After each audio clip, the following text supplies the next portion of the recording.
Hello folks and welcome back to GameSpot's coverage of the Electronic Triple 2016. Myself and Michael are joined by Mr. Timothy... What's your middle name? Schafer. No, middle name. John.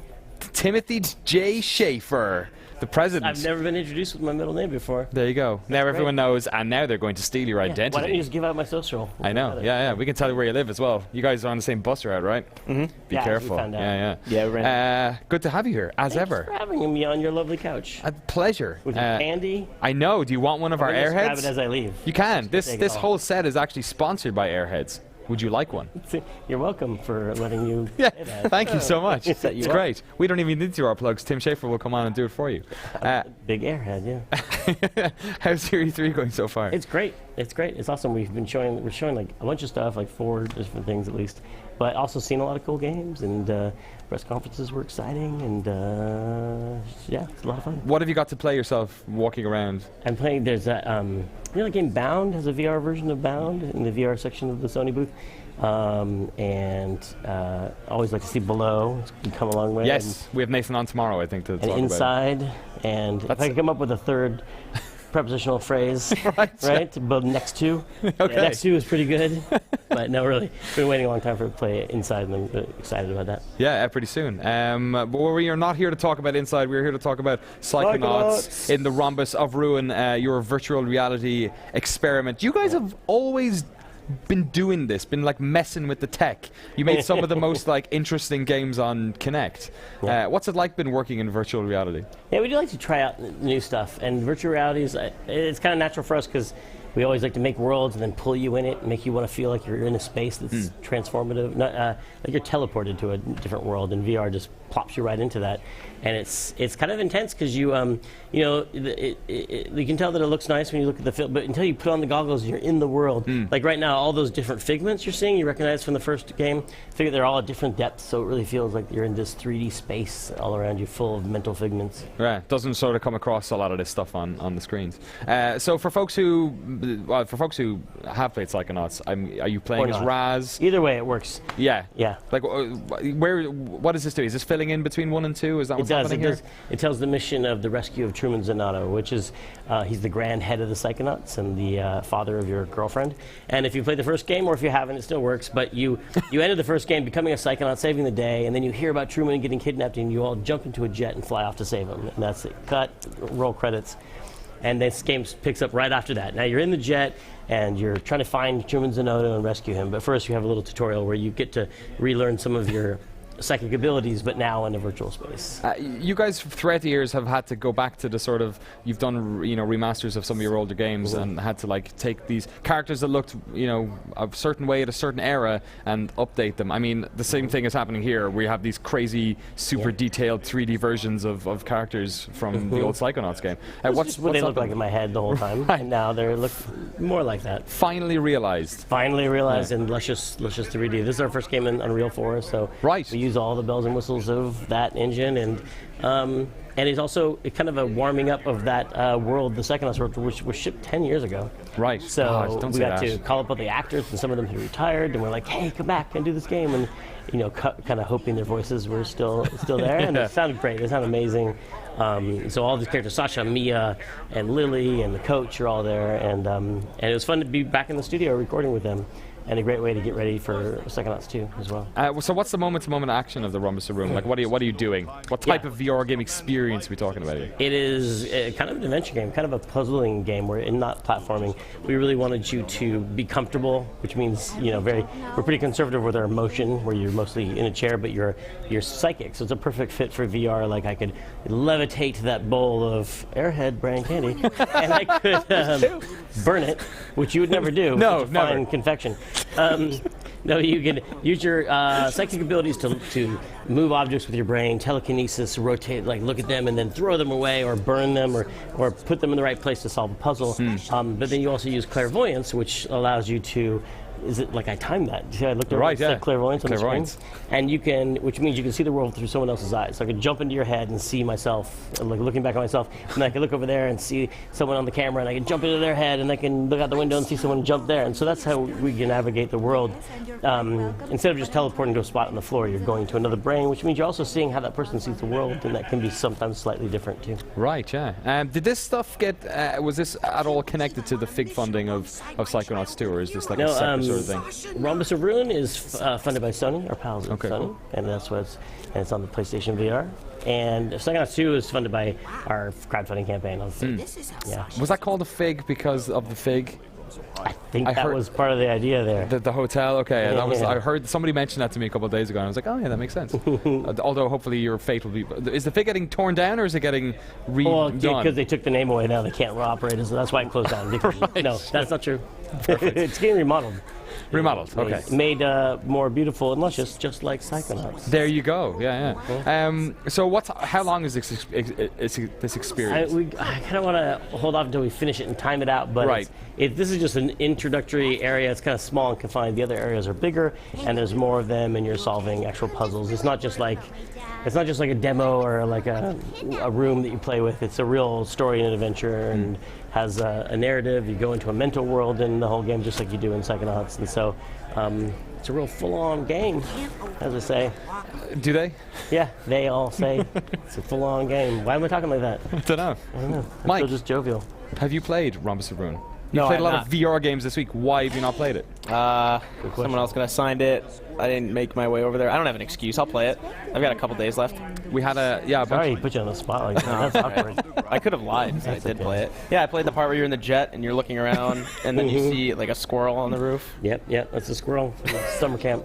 Is this coming out for sort of launch of PlayStation VR, or is that around? Yeah, aiming for near the end of the year. Okay. Yeah, so around that area. What's it like been like? I guess, you know, with Kinect and all the games you sort of developed for that, I imagine you were doing a lot of bringing in friends and family to sort of figure it out and demo You mean it. testing it? Yeah, Stuff? testing. Yeah. I mean, Kinect Party was a great game. The whole family could play it. And we Yeah. have had people, like my daughter play this, although I think they say you're not supposed to let little kids play, but Right. she likes it. Is that what they say about VR? Yeah, it kills them instantly. Oh, I thought you meant about Psychonauts. Like, Yeah, kids shouldn't play Psychonauts. Kids can play Psychonauts. It's totally kid-friendly. Yeah, so what's that been like, I guess, trying to develop with this new type of technology that so many people are having like a little bit of trouble trying to get folks like comfortable with it and trying to teach them the sort of, I guess, the language of virtual Yeah. reality? What's that been like? Well, I mean, it's really exciting to be at the beginning of something, and everyone's like, even the biggest players in the games industry are like, what is a VR game? What is it? How do you Yeah. move? And everybody, the smartest people in the industry are trying to figure out this problem. And, we think we have a good solution. There, our psychic context lets us give toilet paper to the player. Perfect. Yeah, but the psychic powers, I think, fit perfectly well with VR. That's a spoiler for one of the major puzzles. So now you know the solution That's to how that. you complete that one. But we're really sensitive to. I'm the first person to get sick if anything goes wrong. Right, with VR, yeah. So there's gonna be nothing in this game that ever makes you sick. 'Cause Yeah. I'm the best canary in a coal mine for that kind of thing. So it's like it's a great time to be doing stuff because everything is so new and. But also, it's really intense. Like it's hard to explain unless you put on the goggles what it's like to stare in the face of another character. Right. And their eyes are looking at you. And then in other games, characters look at the screen and stuff, but now they're really looking at you, and it's really like powerful. That must be like enjoyable as a designer, especially considering you worked so much in a genre that you sort of helped popularize very much so, part of all that team at Lucas, and then sort of like maybe it was or wasn't, but sort of became like a known quantity. Like people thought they knew what adventure games were, so then you were probably doing a lot of like extra work to try and like usurp expectations. Whereas here it's like almost like you've got a blank slate. People don't really know. I've just answered your question for you, haven't I? Yeah, okay. Yeah. What he said. That's true. We yeah, what could I possibly add to that? Except for how delicious Airheads are. Do I get paid every time I say No. that? No. I certainly don't, so you shouldn't. I think you made up for each segment that Danny forgot. That's true, yeah. So much appreciated. Would it be bad if I mentioned a different candy right now, like 4 times? Would it be? Just boom, boom, boom? Would it be bad if I mentioned a different game? As long as it's a Psychonauts game. We can talk about Psychonauts 2 or Rhombus of Ruin or Headlander. We can talk about Headlander if you want, or Full Throttle. Okay. I've given you a lot of options. Can I talk briefly about a game you didn't make? Fine, I might fall asleep. Do you know what I'm going to ask you about? Go ahead. Have you played Uncharted 4? Yeah. Oh, yeah. You have? Yeah. I'm at the very end. Don't spoil it. I don't want to spoil it either, but I'm in one of the final tunnels. Okay. Let me just say, Pirate Tunnel. And I've Right. seen some, I think you're going to talk about some pirates, some familiar pirates that have appeared in it. Can I just ask you, were you involved in those conversations? No, I was not. I mean, I don't know if they called Ron or not. Right. Ron Gilbert talk about it. But, no, what I heard is, and I won't spoil it for everybody, but Twitter spoiled it for me. Right. Like, did they really? Oh, that sucks. Neil Druckmann sent me a code. He's like, play the game now. I was like, okay, I'm getting to it. But then the day it came out, people were like, have you seen this photo? And it was like, there's an Easter egg. There's a fun Easter egg that refers to a game that I had worked on. Yeah. But it's a really fun Easter egg, but they had spoiled it. But I didn't realize the depth of it. Like, it keeps going. I know.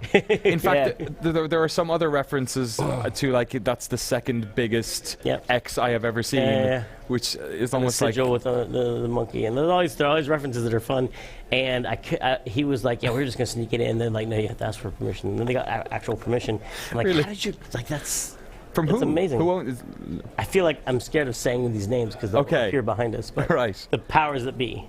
So They got official permission from the powers that be. And what kept happening to me when I was playing it was then I felt like I was projecting. Like, I kept seeing... Like, is it me? Monkey Island things in it. Like, no. Yeah. Oh, you said the word. Now, okay. There was one part where there's somebody with a telescope sitting at the end of a set of steps. I wondered that too. I was like, is that a reference or just that's right. the thing? Yeah. Is that? Yeah. So I guess we'll have to ask Neil Druckmann that one. Goes blind. But I think it's done in a way that if you're you don't know anything about that game, it's just fine. Yeah. He does look younger than all the other pirates. That's true. Can we talk about Psychonauts 2 as well? I'd rather talk about Uncharted the whole time, but okay, if you want to talk about, because I want to help those guys out. They're struggling, Right. You know. He's indie devs. No one talks about them. Just give them a chance. But Psychonauts is also good. Right. Well, how's Fig gone? That was a crazy sort of experiment. Yeah, it was. We wanted to crowdfund this game, but also you feel a little strange with crowdfunding. Sometimes you take a bunch of money. Like, what if your game is a huge hit? Right. And you get rich, and thanks to the backers, and you get a T-shirt, and that's cool. But it's nice to be able to say, like, if this game does really well, you're going to share. We're going to share, and that's what Fig is all about. You can actually share in the profits for the game, and so it did better than any crowdfunding we've ever done before. Right. We made almost $4 million with that, and now we're going to make this game, this awesome game. Is that where the impetus came from? That it sort of felt like the relationship there, we kind of, I guess, when Kickstarter and all of these things came off, we didn't really understand what we wanted out of crowdfunding, and I guess you as a creator and somebody asking for money didn't really understand what you wanted out of it either. Was it just kind of like a moral thing, or where you thought, like, maybe this is something... It was the one uncomfortable part of it, where you're... for the first thing to happen, it was more just like, we're trying to do this thing, will you help us? And everyone, I think, felt really good about that. Yeah. But to have it be a repeatable thing, like, this isn't just a stunt. This isn't just like a novelty. We're going to talk about a whole new way to fund games forever.